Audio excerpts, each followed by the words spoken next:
অনেক জেহাদ নবীজি লোক পাঠিয়েছেন, সরাসরি গিয়েছেন। একটি জেহাদের নাম মক্কায় থাকা অবস্থায় ইতিহাসের ভাষায় তাকে খন্দকের যুদ্ধ বলা হয়। খন্দকের যুদ্ধ বলা হয়। একটি মাত্র জেহাদ, খন্দকের যুদ্ধ। খন্দক মানে পরিখা খনন করা। পরিখা খনন করার নাম হলো খন্দক। কিভাবে? মদিনার তিন পাশে চওড়া অনেক লম্বা করে খনন করা হয়েছিল। তো এই খননের কাজ করতে গিয়ে আল্লাহর নবী সাহাবাদের মাঝে ভাগ করে দিয়েছেন। ইহুদিরা, মক্কার কাফেররা মদিনায় আক্রমণ করবে। হযরতে সালমান ফারসি রাদিয়াল্লাহু তাআলা আনহুর পরামর্শের মাধ্যমে পরিখা খনন করা হয়, যাতে মক্কার কাফেররা আক্রমণ না করতে পারে। মদিনাওয়ালারা যাতে মদিনায় থাকতে পারে, তাদের উপরে আক্রমণ করতে হলে এই গর্ত পার হয়ে আক্রমণ করতে হবে। যাতে তারা আক্রমণ না করতে পারে, এই জন্য মদিনার তিন পাশে পরিখা খনন করেছে। নবীজি সাহাবাদের মাঝে ভাগ করে দিলেন। 10 হাত 10 হাত করে নবীজি ভাগ করে দিলেন। প্রতি 4 জনের মধ্যে, প্রতি 4 জনের ভাগে 10 হাত পরিখা খনন করতে হবে। মক্কার পরীক্ষা, মদিনার পরীক্ষা খনন করা অত্যন্ত কষ্টের কাজ ছিল, কঠিন কাজ ছিল। ওই এলাকাটা পাথরের ঘরা, পাথর দিয়ে ওই এলাকাটা পরিপূর্ণ। সামান্য পাথরের সামান্য একটি অংশ উপরে আর বাকি পাথরটাই নিচে থাকে। পাথর কেটে কেটে তারপর উঠায়, এরপর পরীক্ষা খনন হয়। কাজটি ছিল অত্যন্ত কঠিন। দেখলো মুনাফিকরা, দেখেছে কাজটা বড় কঠিন, এই জন্য নবীর দরবারে যায়। নবীকে গিয়ে বলে, ইয়া রাসূলুল্লাহ, ইয়া হাবিবাল্লাহ, আমি তো বাড়ি থেকে চলে এসেছি, আমার বাড়িতে কোনো পুরুষ লোক নাই, আসলে কাজ কঠিন, এই কারণে এখান থেকে চলে যাবে।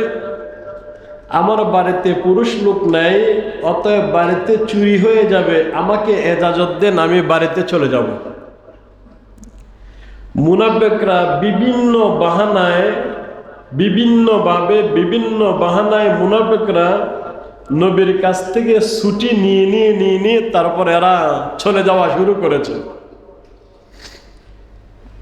যখন চলে যায়, তখন আল্লাহ তাআলা এই আয়াত নাজিল করলেন। আল্লাহ তাআলা বলেন, লাকাদ কানা লাকুম ফি রাসূলিল্লাহি উসওয়াতুন হাসানা, তোমরা তোমাদের নবীর মাঝেই হলো উত্তম আদর্শ তোমাদের জন্য। তোমরা কোথায় যাও? নবীর মাঝেই হলো, নবীর হুকুমে হলো, নবীর মাঝেই হলো তোমাদের জন্য উত্তম আদর্শ। তোমরা এখান থেকে শিখবা। নবীর আদর্শ, নবীর হুকুম, নবীর তরিকা পিছনে রেখে যেতে চায় কারা? মুনাফিকরা। কারা যেতে চায়? মুনাফিকরা। মুমিনরা যেতে চায় না। মুমিনরা নবীর আদর্শ, নবীর জীবনী, নবীর সিরাত ধরতে চায়। মুনাফিকরা নবীর সিরাত থেকে পালাতে চায়। আল্লাহ পাক রব্বুল আলামিন বলেন, লাকাদ কানা লাকুম ফি রাসূলিল্লাহি উসওয়াতুন হাসানা লিমান কানা ইয়ারজুল্লাহ ওয়াল ইয়াউমাল আখির ওয়া যাকারাল্লাহা কাসীরা। নবীর জীবনের ভিতরে, নবীর সিরাতের মধ্যে যে উত্তম আদর্শ 3 দল মানুষের জন্য। কয় দল মানুষের জন্য? প্রথম দল হলো যারা আল্লাহকে সন্তুষ্ট করতে চায়। তোমরা উত্তম জীবন খোঁজো নবীর জীবনী থেকে, উত্তম চরিত্র খোঁজো নবীর সিরত থেকে, কারণ এরা আল্লাহকে সন্তুষ্ট করতে চায়। দ্বিতীয় নম্বর, ওয়াল ইয়াউমাল আখির, যারা আখিরাতে সাফল্যতা অর্জন করতে চাও তোমরা উত্তম নমুনা খোঁজো নবীর সিরাত থেকে। 3 নম্বর, ওয়া যাকারাল্লাহ কাসীরা, আর তোমরা বেশি বেশি করে আল্লাহর জিকির করো, আল্লাহকে স্মরণ করো। আল্লাহকে স্মরণ করলেই তোমরা নবীর আদর্শ থেকে তোমরাও আদর্শ নিতে পারবা। 3 দল মানুষের জন্য, 3 দল মানুষের মধ্যে হলো নবীর চরিত্র, নবীর সিরত 3 দল মানুষই পায়। قال رسول الله صلى الله عليه وسلم كل أمتي يدخلون الجنة إلا من أبي قيل ومن أبي قال من أطاعني دخل الجنة ومن عصاني فقد أبي আল্লাহর পয়গম্বর বলেন, আমার সব উম্মতগুলো জান্নাতে প্রবেশ করবে, শুধু যারা ইল্লা মান আবি, যারা আবি তারা জান্নাতে প্রবেশ করতে পারবে না। যারা আবি তারা জান্নাতে প্রবেশ করতে পারবে না। সাহাবায়ে কেরাম জিজ্ঞেস করলেন, ইয়া রাসূলুল্লাহ, ইয়া হাবিবাল্লাহ, আবি কারা, কারা জান্নাতে প্রবেশ করতে পারবে? যারা আবি। সাহাবারা জিজ্ঞেস করলেন, আবি কারা? আল্লাহর পয়গম্বর বলেন, মান আতাআনি দাখালাল জান্নাহ, যারা আমি নবীর ইতাআত করবে তারা জান্নাতে প্রবেশ করবে। আমি নবীর ইতাআত যারা করবে তারাই জান্নাতে প্রবেশ করবে। বলেন তো, নবী নামাজ পড়েছিল? আমরাও নামাজ পড়লে নবীর ইতাআত হবে। নবী খাবারে ভেজাল দেয় নাই, আমরাও যদি খাবারে ভেজাল না দেই নবীর ইতাআত হবে, ঠিক না? নবী হারাম থেকে দূরে ছিল, আমরাও হারাম থেকে দূরে থাকলে নবীর ইতাআত হবে। মিথ্যার আশ্রয় নবী নেয় নাই, আমরাও মিথ্যার আশ্রয় না নিলে নবীর ইতাআত হবে। নামাজ না পড়ে নবীর ইতাআত করা যাবে? নবী যা করেছিল তাই মানা, তাই আমলে নেওয়াই হলো নবীর ইতাআত। আল্লাহর পয়গম্বর বলেন, মান আতাআনি দাখালাল জান্নাহ, যারা আমার ইতাআত করবে অর্থাৎ আমার সিরাত গ্রহণ করবে তারাই জান্নাতে প্রবেশ করবে। আর যারা আমার সিরাত গ্রহণ করবে না, ফাকাদ আবি, যারা আমার সিরাত গ্রহণ করবে না তারাই জাহান্নামে যাবে। তাহলে জান্নাতে যেতে হলে নবীর ইতাআত করতে হবে। নবীর ইতাআত মানেই হলো নবীর সিরাত গ্রহণ করা। নবীর ইতাআত মানেই হলো নবীর সিরাত গ্রহণ করাই হলো নবীর ইতাআত। নবীর সিরাত গ্রহণ না করে নবীর ইতাআত করা যাবে না, কসমিন কালেও করা যাবে না। আমরা দেখি এই যে 12ই রবিউল আউয়াল, ঈদে মিলাদুন নবী, নবীর জন্ম তারিখ, এই নবীর জন্মে সাহাবারা কি আমল করতেন? আল্লাহর নবীর প্রত্যেকটি সাহাবী নবীর প্রত্যেকটি কথাকে পুঙ্খানো ভাবে মানতেন। আল্লাহর পয়গম্বর একদিন খুতবা দিচ্ছিলেন, খুতবা দেওয়ার জন্য দাঁড়াবেন, মসজিদের কোনায়, ওই কোনায় কিছু কিছু সাহাবারা দাঁড়িয়ে ছিল। নবী বললেন, তোমরা বসে যাও। আব্দুল্লাহ ইবনে মাসউদ রাদিয়াল্লাহু তাআলা আনহু, উনি ছিলেন কোরআনের সবচেয়ে বড় মুফাসসির। উনি মসজিদের মধ্যে আসতেছেন, উনি দরওয়াজায় আসছেন। নবী যখন বললেন তোমরা বসে যাও, উনি দরওয়াজার মধ্যে বসে যায়। কেমন আদেশ! যেখানে আদেশ এখানে এরা কার্যকর। হযরত খুবাইব রাদিয়াল্লাহু তাআলা আনহু আল্লাহর নবীর একজন সাহাবা, জলিলে কদর সাহাবা। ওনাকে যখন স্টেজে উঠানো হয়, পাশের মঞ্চে উঠানো হয়, ওনাকে বলল, দেখো পাশের মঞ্চ হাজির করা হয়েছে, সাজানো হয়েছে, একটু পরে তোমাকে এইভাবে পাশের কাস্টে ঝোলানো হবে, একটু পরেই তোমাকে পাশের কাস্টে ঝোলানো হবে। তুমি এক কাজ করো, এই পাশের মঞ্চে এনেছি, এখান থেকে তোমাকে মুক্ত করে দেব। শুধু একবার শুধু তুমি মুহাম্মদুর রাসূলুল্লাহ সাল্লাল্লাহু আলাইহি ওয়াসাল্লামকে ছোট্ট একটি গালি দিবা, এখান থেকে তোমাকে মুক্ত করে দেব।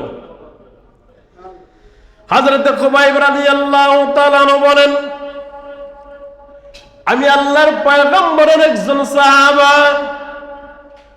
আমার শরীরে এক টুকরো এক ফোঁটা রক্ত থাকা অবস্থায় নবীজির পায়ে এক টুকরো এক ফোঁটা রক্ত থাকা অবস্থায় নবীজির পায়ে একটা কাটা বিঁধুক, সেটা আমি চাই না। এবার দেখেন নবীকে এরা কেমন মহব্বত করতেন, নবীকে কত ভালো এরা বাসতেন। উহুদের ময়দানে কাফেররা নবীর উপরে বৃষ্টির মতো তীর নিক্ষেপ করা শুরু করেছিল। সাহাবায়ে কেরাম চতুর্পাশে দাঁড়িয়ে গেলেন, প্রত্যেকটি তীর এদের শরীরে বিদ্ধ হয়। একজন সাহাবাকে যুদ্ধের পরে একজন সাহাবার তীর গণনা করা হয়েছিল, ৮৩টি তীর ওনার শরীরে বিদ্ধ হয়েছে। এবার নবীর জন্য সাহাবারা কেমন দরদি ছিল না? একজন মহিলা নবীর দরবারে গিয়েছি, ইয়া রাসূলুল্লাহ, ইয়া হাবিবাল্লাহ, যুদ্ধের ময়দানে যাবেন, আমার দেওয়ার মতো কিছুই নাই। কোলে একটি শিশু সন্তান, এই সন্তানকে আপনি যুদ্ধের ময়দানে নিয়ে যান। আমি জানি এই সন্তান যুদ্ধ করতে পারবে না, তবে যখন আপনার উপরে তীরের আঘাত আসবে, তখন ডাল হিসেবে আমার সন্তানকে ব্যবহার করবে। কেমন ছিল এদের মন? হুযায়ফাতুল ইয়ামিন, হুযায়ফা রাদিয়াল্লাহু তাআলা আনহু কাসরার রাজ দরবারে উনি মেহমান হলেন। ওনাকে মেহমানদারি করার জন্য এইভাবে সুন্দর গালিচা বিছানো হয়, খাবার পরিবেশন করা হয়। ওনার হাত থেকে খাবার মাটিতে পড়ে যায়, মাটি থেকে উঠিয়ে এরা খানা খায়। রাজদরবারের একজন কর্মচারী ডেকে বলে, হে হুযায়ফা, এ কেমন কাজ করো? রাজদরবারে এসেছ, মাটি থেকে তুমি খাবার উঠিয়ে নাও, এটা রাজদরবারের খেলাফ হয়, রাজদরবারের আইনের খেলাফ। হুযায়ফা ডেকে বলে, সাবধান, এটা নবীর সুন্নাত। যদিও তোমাদের রাজদরবার দেখে কি আমি নবীর সুন্নতকে ছেড়ে দিব কিনা? এইভাবে সাহাবায়ে কেরাম চলতো। সে সাহাবায়ে কেরাম প্রত্যেকটি কথার অনুসরণ, প্রত্যেকটি আমলের অনুকরণ করতেন। কিন্তু সাহাবায়ে কেরামের আমল, তাবিঈনের আমল, তবে তাবিঈনের আমল নবীর কোনো জন্মদিন পালন করে নাই, এমন কোন ইতিহাস নাই। এরা পারত না, নিজের জীবন থেকে বেশি মহব্বত নবীকে করেছে। তাহলে কি এরা নবীর জন্মদিন পালন করতে পারত না? নবীর জন্মদিন এরা পালন করে নাই। 3টি যুগ, সেটাকে বলা হয় সোনালী যুগ। সাহাবায়ে কেরামের যুগ, তাবিঈনের যুগ, তবে তাবিঈনের যুগ। নবীকে যারা দেখেছে এদেরকে বলা হয় সাহাবা। নবীকে যারা ঈমানের সহিত দেখেছে তাদেরকে বলা হয় কি? অথবা দুই চোখই নষ্ট, নবীকে দেখে না, ঈমান গ্রহণ করেছে, নবী কিন্তু দেখেছে, এদেরকে কি বলা হয়? সাহাবা। আবার নবী তো চলে গেলেন, এই সাহাবাদেরকে যারা দেখেছে তাদেরকে বলা হয় তাবিঈ। তাবিঈদেরকে যারা দেখেছে তাদেরকে বলা হয় তবে তাবিঈ। এটা হলো সোনালী যুগ। এই সোনালী যুগে ইসলামের মধ্যে কোনো জিনিস আর যেটা আসে নাই ইসলামে, দ্বীনের মধ্যে কোনো জিনিস তিন যুগে যা ছিল না, তিন যুগের পরও যদি দ্বীনের মধ্যে বাড়ানো হয় বা কমানো হয় তাই হলো বিদআত। আমি কি কথা বুঝাইতে পারলাম? এই তিনটি যুগে যা ছিল না, তিন যুগের পরবর্তী যুগে যদি বাড়ানো হয় বা কমানো হয় তাই হলো বিদআত। জন্মদিন পালন করা, মৃত্যু দিবস পালন করা এটা নবীর আদর্শ নয়। নবী নিষেধ করেছেন, নবীর আদর্শ নয়। কোরআনে কারিম যেদিন নাজিল হয়েছে এটা কি সহজ কথা? নবীর সিনা চাক হয়েছিল সহজ কথা? ঐশী নূরীর আত্মপ্রকাশ সহজ কথা? হিজরত করে মক্কা থেকে মদিনায় চলে যায় সহজ কথা? কোনদিন নবীর আমলে, কোন সাহাবাদের আমলে এই দিন কোনদিন একটা দিনের জন্য, একটা বারের জন্য এরা আনন্দ প্রকাশ করে নাই যে নবী তো চলে গেল, কোরআন যেদিন নাজিল হয়েছে ওই দিনটা আমরা উদযাপন করি, নবীর মৃত্যুদিন আমরা উদযাপন করি, নবীর জন্মদিন আমরা উদযাপন করি। এটা তো কেউ করে নাই, কোন সাহাবাই কেরাম করে নাই। নবী যেদিন, নবী দুইটি জিনিসকে ধরেছেন। নবীর আমল ছিল সোমবারে রোজা রাখা। নবীকে জিজ্ঞেস করা হয়েছিল কেন রোজা রাখেন? গত সপ্তাহে বলেছিলাম না, দুইটি কারণে। আমার জন্ম হয়েছিল সোমবারে, এজন্য রোজা রাখি। কোরআনে কারিম নাজিল হয়েছিল সোমবারে, এজন্য রোজা রাখি। নবী জন্মদিন পালন করেছিল রোজার মাধ্যমে, শুকরিয়া আদায় করেছিল। আর এই দিনটি নবীর দিবস হিসাবে পালন করেছিল, তারিখ হিসাবে নয়। বৎসরের রবিউল আউয়াল মাসের 12 তারিখ প্রসিদ্ধ মত অনুযায়ী নবী দুনিয়াতে এসেছিলেন, কিন্তু রবিউল আউয়ালের 12 তারিখ প্রতি বৎসর সোমবার হয় না। এই জন্য নবী প্রতি সোমবারে রোজা রাখতেন। তারিখ নবী দেখতেন না, নবী দেখেছিলেন দিবস। যুক্তি দেয় ঈদে মিলাদুন নবী তাই হলো সবচাইতে বড় ঈদ। নবী যেদিন দুনিয়াতে এসেছিলেন সেই দিন নাম কি ছিল? সোমবার। নবী আবার যখন দুনিয়া থেকে যেই দিন চলে যায় ওই দিনটাও ছিল সোমবার। এবার সোমবারে যদি আনন্দ প্রকাশ করতে হয় নবীর জন্মদিনে, ওই দিন তো নবী মারা গেল, তাহলে মারা যাওয়াতে আপনি খুশি। আর যদি আপনি বেদনাদায়ক মনে করেন তাহলে জন্মে আপনি দুঃখী। অতএব দুঃখীও হওয়া যাবে না, সুখীও হওয়া যাবে না। একটা যুক্তি দেয়, নবী যখন মক্কা ছেড়ে মদিনায় চলে গেলেন, মদিনার মানুষগুলো বৎসরে 2টি দিন এরা খুব আনন্দ করে। জিজ্ঞেস করেছেন কেন তোমরা আনন্দ করো? এটা একটা সবক, আজকের পড়াটা হলো সবক। তোমরা কেন 2টি দিন আনন্দ করো? এরা উত্তর করেছে এটা আমার আগের পূর্বপুরুষের আমল থেকে আমরা আনন্দ করি। তো নবী বললেন তোমরা যে আনন্দ করো তোমাদের কাছ থেকে আল্লাহ আমাদেরকে আরো উত্তম 2টি দিন দান করবে। সেই 2টি দিন হলো ঈদুল আজহা, ঈদুল ফিতর। নবীর হাদিস, ঈদ কয়টি? 2টি, ঈদুল আজহা, ঈদুল ফিতর।